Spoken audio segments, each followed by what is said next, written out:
Don't take me home. Ooh, I wanna stay out. Okay, so the first thing I always do when I'm doing my makeup is my concealer. So I don't use like a primer or whatever it's called. I just don't like adding extra things to my skin because I have really sensitive skin for one. For two, I've been breaking out a lot lately and I haven't been using foundation either. I've just been using concealer because, like I said, the foundation is just super heavy and I find that it clogs my pores more so than the concealer. So I'm just gonna use my concealer first, which is the Studio Finish, and it's an NC50. Excuse my nails in advance. I'm supposed to get my nails done again today, but they look bad right now. So my color is NC50.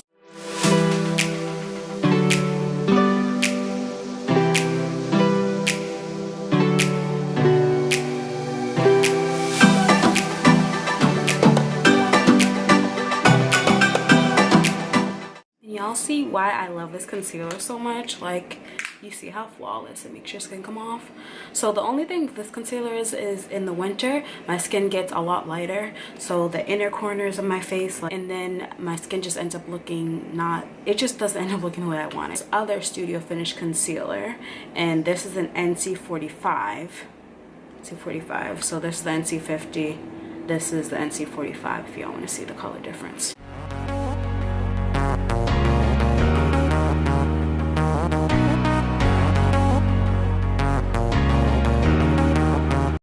Okay, so now that my face is set with the concealer and all that, I'm going to use my Studio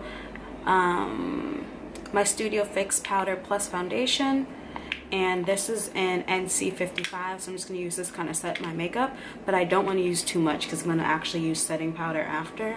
Just going to use a little bit. Okay, so first I thought I was just going to do like a basic tutorial on my look right now, but I've just had a lot of things on my mind lately. So I guess the first thing I wanted to talk about, y'all know, well, if you're new to my channel, I'm a single mom. I have an 8-year-old son.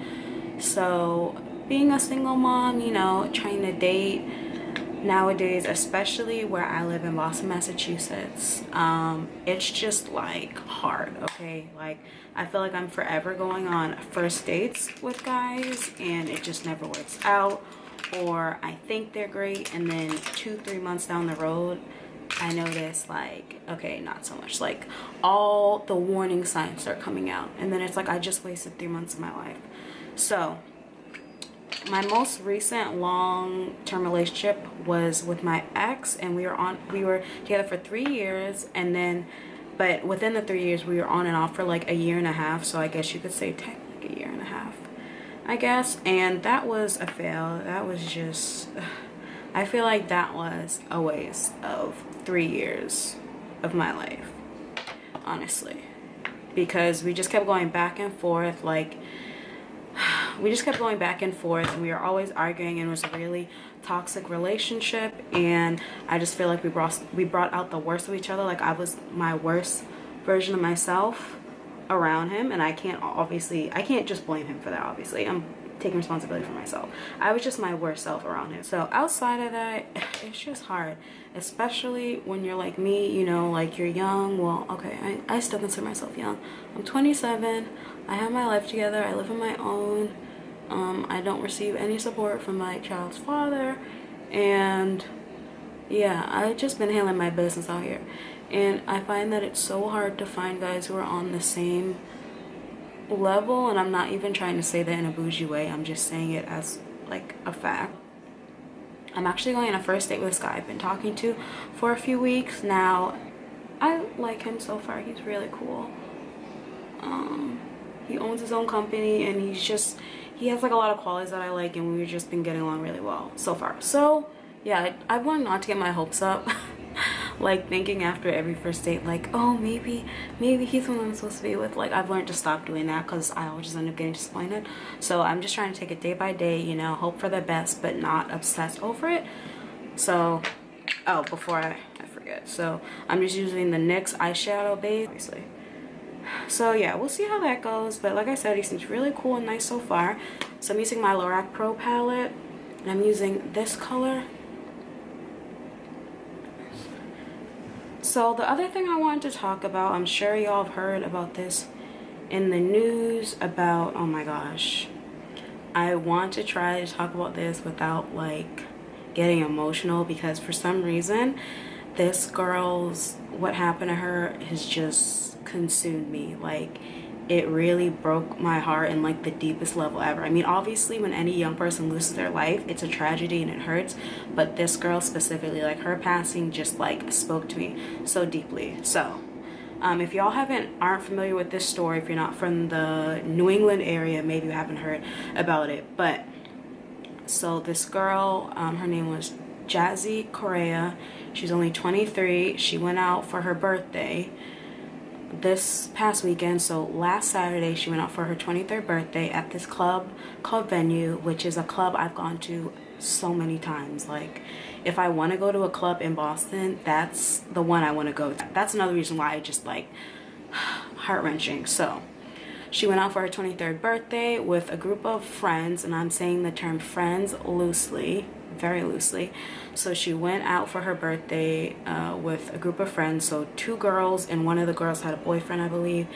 And basically she left the club. She supposedly left with her friends, but they were saying that she might have gone back in the club and they didn't notice, because both of the girls are saying, oh, I thought she left with you, and the other one saying, oh, I thought she left with you. Which I don't get that, because if I go out with a group of girls, with guys, girls, whatever, like, whoever you come with, you leave with. Like, that's girl code 101. Like, I'll never understand that way of thinking. So there will never be a situation where I think my friends with one person, and they think they're with me, and the friend's not with either of us. Like, that just won't happen, because we won't even dip out until it happens. Like, we don't leave people on the side of the road waiting for their Uber outside a club. None of my friends are ever going to be outside drunk, you know, like waiting for an Uber by themselves because my Uber came first. Like, no, honey, we are all leaving, okay? Yesterday is when they found out that she had actually been found in the trunk of this guy's car who they found on the highway. And my heart just like broke. Like, every time I think about this girl, my heart just breaks, because I just feel like it could be anybody, you know? Like, I'm gonna go into my looks. I'm not just talking to you guys all day.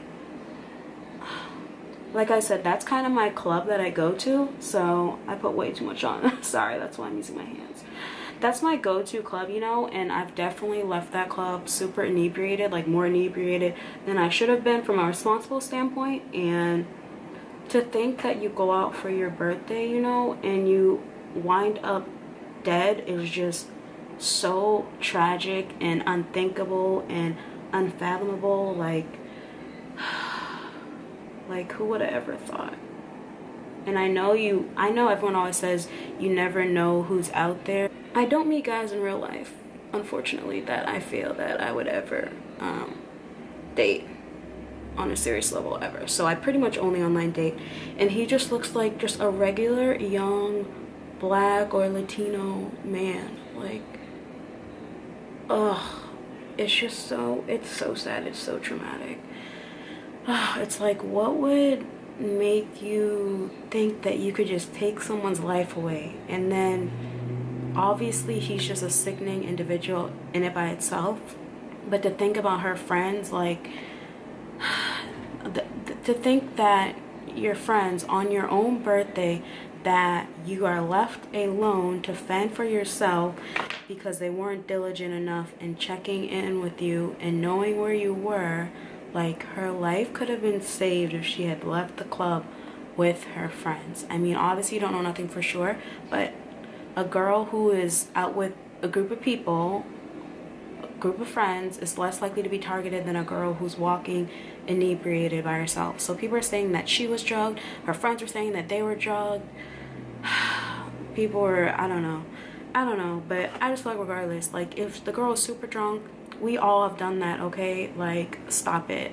You cannot blame that girl for being drunk on her birthday just because she's a mother. Pretty sure she did not think that she would ever be put in that type of situation. And just as a friend, you know, as a friend, I would never, like I said, I would never allow one of my friends to just be walking around the streets drunk. I would never allow one of my friends to go home with a man they do not know. No, if you want to get his number, that's fine. Get his number. Y'all could talk to each other the next morning when you're lucid and not inebriated, you know? Like, I would just never, never, never, never. So the fact that she was even left out, that she was even vulnerable to be in a situation like that just tears me up to the core. Like, I just, her passing's just been, just thinking about it, it's just so sad. Her family, she only had one brother. Like I said, her daughter is only 2 years old or 3, and what was supposed to just be one fun night out, now she's gone. Like, she's gone. So I just feel like girls as friends, like even boys, because I go out with my guy friends all the time, and they would never leave me alone somewhere to go home with a girl, and vice versa. Like, I would never allow my friends to go home with somebody. Like, even to think, like, if you just see a girl like walking around the street by herself and she's clearly drunk, you know, well, Boston's a little different, so we have like a train system and everything. So like, if I saw a girl walking in a train station by herself and she was clearly inebriated, if I was with my friends, like, I would want to make sure that she got where she needed to be okay. Like, you know, it's just so upsetting. It's just so sad. So there was a GoFundMe campaign set up for her and her daughter in her honor and memory, so I'll leave the link to it below if y'all are interested. But yeah, I just feel like we need to do better, like, as friends, as people, as human beings, like, looking out for one another and making sure that people we love don't get caught up in such a situation. Like, obviously you can't save everyone, you can't protect everyone from something bad happening, but I just feel like this situation could have been prevented. Okay, so I wasn't loving how the color was looking, so I used the light bronze color 2 on my lid, and I didn't really, and I'm not good at putting eyeliner on camera, so I just used this for my top, and I'm not good at putting eyeliner on my top lid, so I just use the Tarte's double take eyeliner in black, and I just use this for my top lash line. So yeah, okay, so what were we talking about? That whole case, like I told you, it was just, it really stuck with me, or it just really hit me really hard. Like, it's just so awful. I definitely think y'all should look into the GoFundMe if you feel like you should. So moving on, so I like to do a light contour, so it's the same powder that I use to set my face, but this is in AA6, and this is how it looks. So I'm just going to use this to contour the center of my face. I'm not going to do my nose because who has time?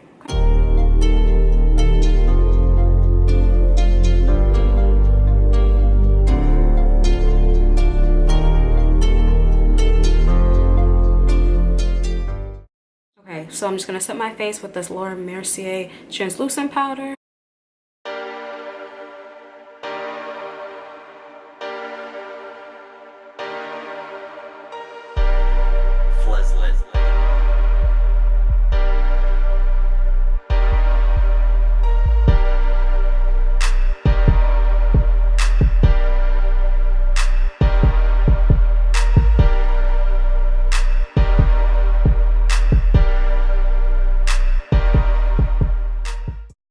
I always forget this part.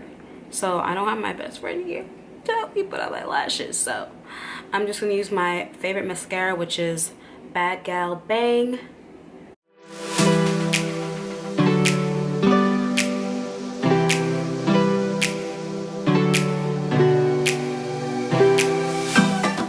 Okay, y'all, so this completes the look. I hope you enjoyed, and thank you so much for watching. Don't take me home.